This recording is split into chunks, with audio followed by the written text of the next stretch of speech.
มัครมาเราสักกรรมนะเจ้าคนผู้ฟังก็สามารถโทรเข้ามาก่อนได้นะเจ้าขอเพลงวันนี้เป็นวันเสาร์ที่22เดือนพฤศจิกายนปลายเดือนแล้วนะเจ้าคุณผู้ฟังโดยมีทีมงานธรรมะไขเคลียร์3 ทุ่มถึงเที่ยงคืนเจ้าเราจะมาพบปะกันทุกวันเสาร์และก็วันอาทิตย์นะเจ้าถ้าบ่เมื่อยแบบเป็นไข้อย่างก็จะมาพบปะกันนักคลื่นนี้ตลอดเรามีคนผู้ฟังหลายคนเหมือนกันว่าปีนี้ข้าเจ้าจะตอดพระป่าก้อยเนาะอันนี้เดี๋ยวเราก้อยมาประชุมกันเดือน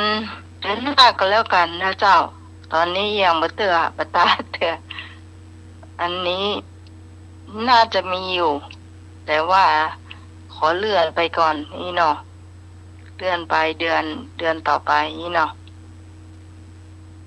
วันบ่เดี๋ยวนี้ยังบ่เตือขอเพลงเข้ามาได้ก่อนเจ้าโวยไผโวยมันเนาะนี่นะ